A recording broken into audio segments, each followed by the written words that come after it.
Welcome back to Grow Your Impact, Income, and Influence, the number one show for entrepreneurs trying to get their message out to the masses. And today we are talking about yoga, but not just any yoga. We're talking about how to use yoga to increase your vitality, increase your output, and become centered so that you can have a greater impact. I'm joined by Megan Nolan. Megan is amazing.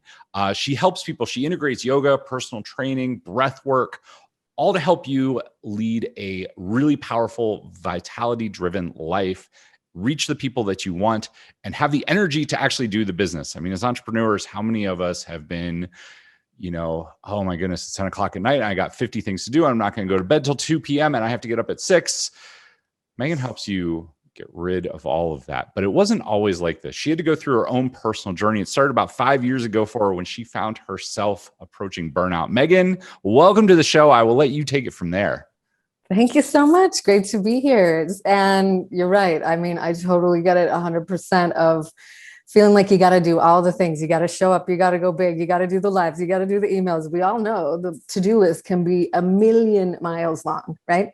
And for some reason, we end up at the bottom. And that's what happened to me. And that's why I'm so passionate about being here and sharing these tools with you today, but also because I've walked the walk. I've been to Burnout Town. I got a one-way ticket and it was brutal. You do not need to go. You don't need the t-shirt. It's awful. What happened was I literally was working for myself in addition to working for somebody else. And I was just saying, yeah, sure. No problem. Okay. Yeah. Text me in the middle of the night. No problem. Okay. Okay. And then I really got to a point where I had nothing left. The whole, like, you got to charge the battery, fill up the cup, etc. I had a hole in the bottom of my cup. That's how empty I got. I was just exhausted. And I literally, as much as I love yoga and exercise, I mean, I've been doing it my whole life, but professionally for 11 years at that point, 16 now, I literally had nothing. I would lay on my yoga mat and I would just cry. I was anxious. I was just like spinning, to get to that point when you feel like you have a million things and you can't even put your head around like doing one of them or figuring out what you should do next. I was dealing with constant battles with depression because I was exhausted, and it was definitely a low point for me, for sure. I mean, just listening to you talk about it, like, I get a little bit of anxiety because I know, I'm sorry. I know what that can be like. I feel, I mean, you hit it on the head. As entrepreneurs, we feel like we have to do everything until we put healthy boundaries around that and figure out what our recharge time looks like. I mean, we got Gary Vee yelling at us, grind till your eyes bleed, which I love what I do. I go out to eat. I talk about entrepreneurship and business. I go for a run and I'll talk to people about it, but that's like my recharge, right? Like, I think everybody is different. Everybody needs a different thing, but we definitely need that recharge time. We need to integrate things, physical activity, right? We can't be sitting in front of a computer all day. We also can't be talking to people all day. So take me through what happened. So you found yourself laying on a yoga mat, crying, anxious. How'd you pick up the pieces? What happened? Good question. And so I picked up the pieces by taking a different approach, because I recognized that, speaking to what you were just talking about, hustle till your eyes bleed, I was doing all the things. I was doing it. I was going after it. But I forgot that I'm not a human doing, I'm a human being, and we all are. And it's really important that we take a step back and we recognize who we're being in these moments. How are we showing up for ourselves? And I was not showing up for myself. I was showing up for everything else in my life. And so I started to take a different approach to yoga. I spoke to my teacher, told her what was going on. And she said, if you don't have the energy, why don't you start to go into a different aspect of the practice? Because yoga is so much more than just the physical poses. Despite what you might see on social media, it's not about like doing yoga on a mountaintop in a bikini or looking like a pretzel or Cirque du Soleil. It's really about what we're being and what we're becoming and the tools that we're honing while we do the things on the mat. And so I was like, okay, that's very wise. Thank you. Okay, I will take that and I will go with it. So I started to look at the philosophy behind the poses. And I started to understand and go deeper that there's so much more that they're trying to activate within us. These qualities that are essential for everyone, but I believe very essential for entrepreneurs to be able to navigate the roller coaster that is owning a business and being online and doing all the things that you mentioned and that we all know so well. And so how can we begin to hone those tools? How can we cultivate those ways of being? How can we cultivate those beliefs that we need to have? And so that's what, in particular, I started to learn from the warrior poses. So if you've been on a yoga mat, you've probably done at least one of those 3 poses. And there's an ancient story behind them. And that's what began to kind of unpack what I needed to learn in that moment, and subsequently have been able to guide my community and my students and through after having done it myself, because I believe I like to teach from a place of knowing. I think that's very important that we teach what we deeply know because we've, walked the walk ourselves. So that was my step forward on the journey of starting to, practice those new ways of being and experiencing them on every level, not just the physical level, because that's important for you to feel strong and grounded and open and focused, all those things, which clearly have a emotional and a mental opportunity for us to practice as well. So it's really a multi-layered practice. And so that's where it started to help me kind of recoup, recover, and move forward. So talk to me a little bit about, so yoga, I did yoga for a little bit. I don't know much about it, so I'm going to defer to you. But you're saying it goes beyond the poses. Are you talking more about like a meditation practice when you're doing the yoga? Are you talking about, like you were saying, qualities? Define some of those qualities for me a little bit and for the listeners. Like, what are the qualities that came out of this, and what are the things that you do now with entrepreneurs? Because that's why they come to you. Mm-hmm. Exactly. So, if you look at a pose, okay, so for example, there's a tree pose, right? So you're standing on one leg and you're like, why is this called a tree? Who knows? But really what the yogis were doing was looking around in their environment and beginning to model the things that they saw. So most of the poses are named after something: tree, eagle, mountain, child's pose, turtle pose. So they were looking at the qualities of that being or that, article or whatever it was, and beginning to embody it. So when you practice tree pose, for example, you're standing on one foot with the other leg in the air. So you practice getting grounded, feeling stable, feeling centered, aligning your body so that you're not wobbling all over the place. So you're practicing physical alignment, which, as we know, translates to mental alignment, mental and emotional alignment, and spiritual connection. So all of those things. So when you get wobbly in the pose, you get to notice, okay, well, is my brain being like, okay, just try again, put your big toe down, reground yourself, you can do it? Or is your brain like, you suck at this, you're never going to be able to stand on one foot, why are you even here? And it's really becoming aware. That's ultimately the quality that yoga is. It's a practice of self-awareness. So you get to start to hear the thoughts that are just chattering on in your head all the time and start to recognize, are they helping me do the pose, or in life, are they helping me get where I want to go? Or are they kind of hindering me? Are they slowing me down? Because they're like, well, why don't you just try again? Oh, you're never going to do it as good as her. And so I believe that we start to, wherever we go, there we are. We start to practice perfectionism or comparisonitis or self-doubt in a lot of things, right? And we can all agree probably, and as entrepreneurs, being as you're a high performer and high achiever, you've probably experienced that at least once. And we start to see that coming up in our yoga practice, right? And that's when we become aware of like, oh, am I practicing yoga or am I practicing being a perfectionist? And so those are the qualities. Ultimately, anything begins with awareness. But then how can we, sorry, go ahead. No, go ahead. I won't cut you off. No, it's all good. So ultimately it begins with awareness, right? And you get to practice being vigilant on your thoughts, because we all know that beautiful supercomputer between your ears is either your most wicked opponent or your greatest tool. And that's ultimately what it is cultivating that awareness, that dedication, the determination. All of these are qualities that we practice in yoga. Being courageous, being focused, being willing, being committed, being present. That's what we're doing. It's not just standing on one foot. You're actually doing those things. So you're using yoga. What I hear you saying is you're using yoga as a mental training tool to develop positive qualities that we should all have in entrepreneurship. Positive self-talk is probably one of the greatest things, not just for entrepreneurs, but in life in general. Are you beating yourself up or are you building yourself up, right? And unfortunately, for some reason, a lot of us I think in school, we're trained to beat ourselves up. We're never good enough. We should always be comparing ourselves. That stuff's horrible. It's complete, whatever, junk. Throw it away. Are you enjoying this episode? Do you want to know how you can tell better stories and use story selling in your business? Check the description down below for my free story selling course. This blueprint gives you everything you need to start using story selling in your business. All right, let's jump back to the episode. So tell me how do you work with your students to help foster a positive mental attitude and do the things that you were just talking about? How is it different from, say, a normal yoga class? Great question.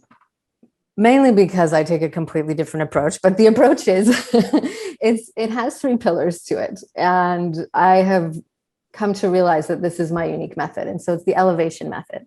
So we need to, as Stephen Covey, perhaps some of your listeners have read the book of, the 7 highly effective habits, or that's not the exact title, but you know what I'm talking about. You got it good enough. Yeah. 7 habits of people who do things, and they're great. Just 7 habits. Nailed it. I'm pretty sure he's going to like it as we retitle that. So he suggests we need to begin with the end in mind. And many of your listeners probably have heard the model of we need to be that version, to do the things, to have what we want. Whereas a lot of us do it the other way. We need to feel like we have those things before we take the action, and then we'll feel that. I want you to begin with the end in mind. So you need to envision what your big vision is for your life, your business, your dreams, your goals. Who is that version of you? Because it's already inside of you. Because in yoga, we believe you already have these qualities. You just need to cultivate them. So begin with the end in mind. Who is that version? What do they believe? Important to yoga is how do they carry themselves? Because that's really important from a physiological perspective. Hello, we all spend way too much time slouched over a keyboard. Your superstar self probably doesn't walk around like all slouched over like a croissant. They probably walk into the room like badass, pardon my language, and rock it, right? So that's the version we begin to embody. So that's the next step. We embody that on the yoga mat. So whether that's in the physical expression in the poses, but more so in the deeper layer of understanding. So we begin to embody that quality of whatever it is, courage. How do we embody that? Well, courage means to lead and lift with the heart. So how do you do that physically in your body? And then you create the new belief for yourself, because we all know everything comes back to our beliefs. And so we create that new belief. I am courageous. You're saying it to yourself mentally. You're feeling it in your body through the architecture of the pose, through your awareness of it. And with repetition, because that's how we create a new belief, a thought combined with a feeling, with repetition becomes a new belief. So then you have this new belief and a new way of being, and then you take it with you wherever you go. It's not called the yoga perfect, it's called the yoga practice, right? So we're practicing not just to be able to stand on one foot and take 2 photos for Instagram. You're practicing to be able to show up in your business and express that version of yourself. So we need to envision, embody, and express. Together, you have an elevated version of yourself that is empowered with the tools and the knowing, and that's how you show up. I like it. I definitely agree. I think like showing up, one of my favorite quotes, anybody who has listened to the show for a while knows, like Zig Ziglar says that sales is nothing more than transferring your certainty and your excitement about your product to the person who's buying it, right? So you have to show up, and we've all been on a sales call or meeting somebody who you can tell just doesn't believe in what they do. And a lot of people are like, well, I'm just getting started as a coach or an entrepreneur or a consultant or whatever they're doing, right? And they're like, well, I don't know. I don't feel, well, if you don't feel confident, then you can't. So how do you do that? Go help somebody and like keep telling yourself how good you're going to do, how you're going to show up for other people. And then you'll start to believe it, right? But it is like very much like the being has to come first before you can be like have the doing or the having. Which is, I remember hearing that the very first time I heard that, I was like, that's complete BS.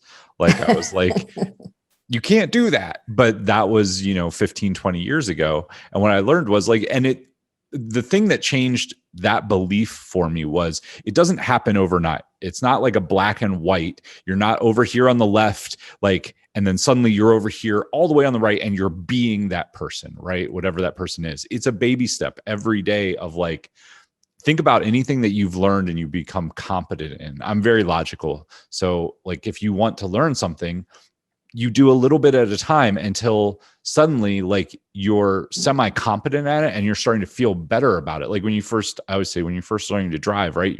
You're excited because you're a kid and you're like, this is freedom, I'm getting out, but you're nervous and like you're watching 50 things at once and you can't go faster than 20 miles an hour. But then like you start to get competent and before you know it, you're like talking on your phone and you got the window down, you're listening to music and like you're driving with your knees, eating a bowl of cereal. Maybe I'm the only one who did that. But that's like, but you become competent and then you're being, right? So yes, that's how I think about it. But going back to you, yoga, talk to me about how you work with entrepreneurs, because I know you have a challenge coming up. Tell us a little bit about the challenge and the breakthroughs that you see with people that you work with. Well, I think I can just speak to your point that you just mentioned. It is a practice, right? It's something that we need to do consistently. It's not a one and done scenario. And when you start to try to embody that version of yourself, it starts to feel like initially, if you ever do it at all, because you're like, oh yeah, I'll be that version. Okay. And then we kind of forget because we have a million things to do. You're like, oh, okay, well, I want to start making it a practice. It feels a little bit at first, to speak to your point, it kind of feels like a costume that you're putting on and like a little bit of a role that you're playing in your life. But eventually, with practice, because as Dr. Joe Dispenza says, what we practice, we become.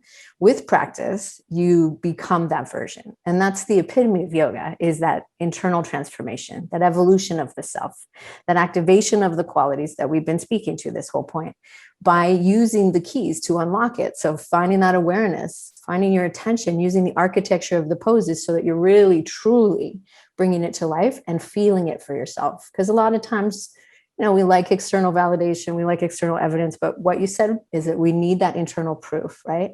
We need to feel it for ourselves, see it for ourselves, and understand it. And that's really what ultimately yoga is about, but ultimately the practice of going through the journey to activate that powerful, resilient, courageous version of yourself. I like to call it the warrior version of yourself, because going back to what we spoke of, that's the tool set that I have found to be very helpful for myself and for my clients. So the challenge that's coming up, and that's June 14th to June 18th, and it's totally free, and it's totally going to blow your mind and shift your perspective on who you're being and how you can become that future version or that big vision or warrior version of yourself, by using these powerful tools to unlock that and really embody it and ultimately become it. So we're going to go on a journey led by me, of course, but I have a co-host, and it is the warrior, the ancient warrior, the story behind the poses that is a metaphor for the journey that we're all on, all of us as souls, beginning to understand ourselves, express ourselves, but ultimately says yogis or entrepreneurs who are on a mission, because we all have a mission, right? I believe we all do. And the most powerful tool, or if you want to look at it from the warrior point of view, the most powerful weapon that we can have is our own mind. And at first, it becomes the most difficult of opponents. And so the story of the warrior it's a metaphor. It's a wild and crazy tale. There's love, there's passion, there's overreaction, there's losing the tempers, and it's about purpose and determination ultimately. And so in the end, you will learn how to really tap into that inner resilience and courage. And that's what it'll take you on a journey to do, so that you can envision that future self, embody it, and learn to really express it. So you become it and show up in your business as that, because that's the version of you that your business needs you to be. That's awesome. So the opt-in for this is in the show notes. If you want to join the free challenge, you are going to learn to center your mind. What I took away from that is you're going to go on the journey that the warrior went on. You're going to learn to center your mind. You're going to learn how to not have an opponent in your head, but actually have somebody who lifts you up and helps you show up as the entrepreneur that you want to be, so you can be the being part, or at least start to, right? Have some of the baby steps, get the support to get there. Talk to me. I want to hear a little bit about breath work, because you put that in the show notes. Talk to me about how breath work plays into this. I did the Wim Hof method. I went through his whole thing, and I actually, I still practice it every day, because I found it really helpful, but I didn't know what it was. And when I saw him do it, I was like, that's crazy. But I want to hear you talk about it a little bit. For sure. Well, I love his work. I love his personality. But really what I've loved most is that he brought this ancient tool. And I mean, it's the most vital tool that we all have. And, if you look at it from a physiological perspective, your breath is the direct line to calming yourself down. The way you breathe influences how you feel, and it influences which part of your nervous system is active. So if you are taking long, deep breaths, long, intentional breaths, then it shifts you into a calm and relaxed state. Whereas if you're taking short and shallow breaths, which most of us do all day long because we're slouched over a keyboard and it's hard for us to breathe with our diaphragm, which is the main breathing muscle. Like if you think of a baby when they're sleeping, you see their belly kind of rise and fall. That's your diaphragm moving. And when we're scrunched over the keyboard, we can't do that. So when we are sitting and slouching, we take short, shallow breaths, which triggers stress. You're already maybe under stress, but your body's like, whoa, I don't know where, I don't see the tiger, but apparently there's one, because that's what it's wired for, survival, right? And so when you can use your breath to calm yourself down intentionally, and luckily it doesn't take long, it's literally like 3 deep breaths, you shift into a calm and relaxed state. This is really important because when you are in that stress state, your brain is in a survival mode. It's not in a let's make a masterpiece and write the next novel mode. It turns off those parts of your brain. When you're in a calm state, it's like, okay, everything's good. We can turn back on the higher centers of the brain now and have creative ideas and have good memories and think good thoughts and have, inspired ideas. So that alone is reason enough to pay attention to your breath. And in yoga, we believe that, and in many other disciplines around the world, martial arts, for example, we believe that the breath carries with it an energy, a life force. So whether you want to call that prana, in yoga, we call it prana, and martial arts, they call it chi. Maybe you just want to call it an oxygen. It's the vital life force that keeps us all alive. And so that's what's carried on the breath. And so if you are not breathing fully, then you have obstructions in your body or you have stagnation. And that's where disease comes from, where we have those blockages where energy can't flow through your body. That's when we start to have tension, pain, and other issues. So breath work is very powerful because not only is it shifting your nervous system, but it's allowing energy or prana to move through your whole body. And your thoughts are the language of your brain. Emotions are the language of your body. And so it's very important that you have this constant flushing and fluidity. And that's what the breath ultimately can do, is just carry with it. It's kind of, think of it like rinsing your body out. Like if you had a boat and you wanted to rinse it off after you take it in the ocean, rinsing your body out or off so that you're constantly getting that clean energy or intention or however you want to look at that through your body. So that's why breath work is so key. So is there a breathwork practice or exercise that you can give us or the listeners to experience this a little bit? Just Sure. Because I think for me, when I was I saw Wim Hof, right? I think I saw him on the Tim Ferriss show or something. I was like, I like crazy people. He definitely has like that fun, like energetic vibe. And I was like, I want to learn what he's doing. And so I watched all of that, but then I was like, I just want to try something. But you can't just go now you can probably find something on YouTube. But at the time, this is 2014 or 15. Yeah, I couldn't find just something, right? I had to dig forever. And then I had to buy a program.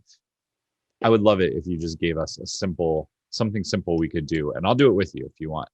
Totally. Okay. So I have 2 ideas. The first one I want to share with you because it's overall importance. And then the second one I want to share because I know your listeners are probably interested in productivity and brain function and higher brain function and all that. So the first one, just because I really need to tell you this because it's so good for your body, is if you bring your breath to an even tempo. So say you inhale for 3 and you exhale for 3, or inhale 5, 5, and you count yourself, because let's be honest, many of us have very busy, active minds that are like, oh yeah, I'm meditating, blah, blah, blah, and that's not happening. So if you count your inhale and you count your exhale, I find it helpful. I mean, I'm a card-carrying member of the Very Active Brain Club, so that's why I, suggest that to you all. Because that alone, I won't go into the science, but let's just leave it at this. It is brilliant for your brain, your heart, your immune function, just evening your breath out. Okay, so keep that in mind if you ever find yourself overwhelmed in traffic or something, or your brain is spinning at 3 in the morning, you can't go to sleep. Try that one. The other one that I want to hang on. How long should you do that for? What's an effective? Okay, so I have 2 really quick stories. The first one is when you said that, I was like, well, I'm just going to do 3 and 3. and then I'm done. Like I did it 3 times. I also, one of my ex-girlfriends caught me meditating. I had the meditating playing at 2x speed. I was like, I'll just listen to it at double speed. That's like shorter meditation. It'll be perfect. Yep. She was like, I don't think it works like that. I was like, yeah, it does. It totally does. It's like, I have stuff to Brilliant. How do I make this relaxation more productive? I know we are all so alike. It's ridiculous. Well, okay. So to answer your question, like a minute, 2 minutes, like how long? In 3, out 3, in 3, out 3. Like I'll tell you my breathing exercise. You can make fun of it and then we'll go or, ahead. you know, so I do, it came from Tony Robbins. Like, so you breathe in for 20, or I'm sorry, you breathe in for 10, hold for 20, out for 10. Mm-hmm. So the biggest breath that you can do, and you do that 10 times, right? Then you sit down and you do the, I can't remember what it's called, but it's like in through your mouth, out through your nose, in through your mouth, out through your nose, 20 times really fast. You end up blowing snot everywhere. It's great. Do it in the shower. But then you're like really energized. It actually, like, that's what I do every morning. It takes about 2 minutes, Perfect. 2 to 3 minutes, which is good. Like it fits in and doesn't take too long, but you get results from it. So what I agree with you though, like anytime I can't go to sleep and my head is spinning, I will do exactly like I just do slow, short breaths. I just do 10 and 10, and I'm usually asleep by like 5 of them. But I would love to hear, like, I don't know, my logical brain wants to fit it in a box. So if I'm doing it, how long should I do it? How many something? Give me a qualifier. Okay. Bare minimum, 3 deep breaths, because typically it takes about 20 seconds to switch out of the sympathetic nervous system. 3 deep breaths would be like enough to make a tiny bit of change. 3 minutes would be amazing. 10 minutes would be even better. And just be gentle. You know, it's like anything. It's going to take time to be able to just even stay with it and not get agitated by not working on your to-do list. And so, you know, what he shares are both yoga breathing techniques, obviously, because it's really using the breath, using the body to pump energy. And so those are fabulous. Do those as much as you can, as long as you feel like it doesn't hurt your shoulders or anything like that. Those are great. So then I would say, you know, whatever you can allot. I mean, His Holiness the Dalai Lama says everyone should meditate for an hour. And if you don't have time, you should meditate for 2 hours. So he's speaking to the point that we try to get as much done as possible. And whatever you can allot, I'd say just start there. Commit to 3 minutes and go from there. And that's really is a great place to start. So the steady, even breath is a good one. And then the other one that I wanted to show you, because this one is actually super cool. So what's happening now is that science, neuroscience in particular, is starting to research these ancient yoga practices and starting to come back with like really cool information that the yogis intuitively knew because they were very sensitive. And they're starting to measure the things that are happening that the yogis could feel were happening, but now they're starting to validate them scientifically. So here is an awesome life hack that you can use anytime. All you have to do is put your fingertips together. It doesn't have to be up where you can see it, but I'm just putting it up where you can see it. And then you can imagine like Mr. Burns, if you guys can't see us now, remember how Mr. Burns would like kind of tap his fingers. So what's happening here is this is a mudra. It's a hand position that we hold. It's actually called mudra of the mind. So fun fact, next time you're in front of a mirror, if you make it into a dome shape, that's the approximate size and shape of your own brain. So what this is, see? Got it. What's happening here, if we could put little electrodes on your skull right now, or on your scalp, excuse me, what's happening when you bring your fingertips together is it connects more deeply the 2 hemispheres of your brain. When that happens, you have whole brain communication, you have memory, you have imagination, you have creativity. So if you can't find your phone or your keys, put your fingertips together, start there. And trust me, it'll happen. You'll find it. So what we're going to do is a breathing technique. Then we're going to go in through our nose. So you keep your fingertips together. So you're going to go in through your nose and you're going to do 3 breaths out through your mouth. So it'll sound like this. You're going to breathe in through your nose and then out through your mouth, really strong. Okay. Kind of just imagine you're just like whatever anger, frustration, or stress or pent up energy, you're just blowing it out on the exhale. Okay. So fingers together, sit tall, close your eyes, take a deep breath in through your nose. Out through your mouth. Okay, good. Now let's start. Ready? Breathe in through your nose and out through your mouth. In the nose.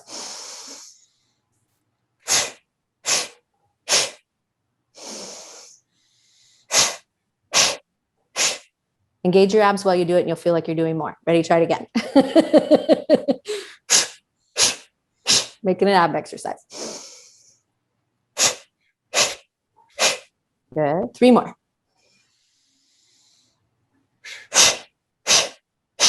Squeeze your belly.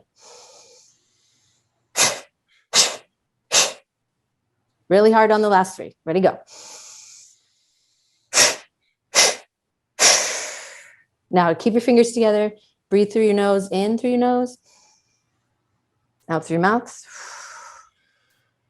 Really long out through your mouth, as long as you can. Focus on the exhale. 1 more time. Breathe in and breathe out. Keep your eyes closed. Let your hands rest on your legs with your palms facing up. And I want you to just pay attention to your fingertips. Notice if you feel anything. Do you feel tingling? Do you feel a little bit of awake? You feel nothing? It's all right. Nothing's wrong. Take another breath. And then open your eyes. Could you feel your fingertips buzzing a little bit? Yeah, it was great. Yeah, there you go. That's all you need to do to activate your brain. I love it. So do that before, whenever you feel a little brain dead, maybe, or if you get the food coma after lunch. You got it. Yeah. The other thing that came to mind, I studied Steve Jobs for a while. I did a study of all these entrepreneurs, right? But he would always walk around and he was known to always do the fingers together. And I wonder if subconsciously or without knowing it, that's what he was doing. Or maybe he found it on his acid trip. Who knows? But well, yeah. Or maybe he did some yoga one time. Yeah. That's an interesting, I wonder, because he used to walk around and he was always known to do that, with his fingers. Yeah. So there we go. Interesting. Megan, you start to notice that, actually. I noticed that in a lot of people. Another person I follow, I was watching her video series and she kept doing it. She's actually a neuroscientist. And I brought it to her attention. I was like, do you know that's what that is? And she said, no. She said, it's because my husband told me I talk too much with my hands. So I just put my fingertips together. I was like, well, guess what? Guess what it's doing for your brain. So maybe he knew, or maybe he just was so tapped in that his body was like, here's how we get ideas. Maybe. I mean, I love the fact that it works. It's easy. Anyone can do it. And you'll definitely feel something. If you just made fun of us while we were doing it, or you're like, that's not for me, go back, scroll back 3 minutes and do it, because it definitely feels good. I feel more grounded. I feel centered. I feel at peace. It's nice. Awesome. Well, Megan, powerful. I just want to say thank you so much for coming on and sharing. If you guys are listening to this, click in the show notes, join her challenge. What's the URL for the challenge really quick? Do you know off the top of your head? Is it something crazy? It's probably something crazy. Oh, okay. So, yeah, actually, so it's bit.ly, so bit.ly/SWWW challenge. That's not too bad. I know. Or you can just click in the show notes. Yeah, or just click in the notes. Guys, Megan will love to have you in the challenge. I'm sure it is going to be amazing. I'm going to be sending out a few emails about it as well, just because I love Megan's energy. I know she can help entrepreneurs. I just want to say thanks again for coming on the show, Megan.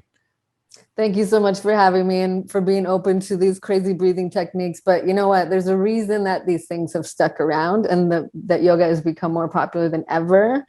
Because I think that, this ancient tool set is becoming something so widely used because it has such amazing applications in our world. As entrepreneurs, as people who sit too much, it's a massively deep and potentially transformative tool set. So thank you so much for allowing me to share with your community, your audience today.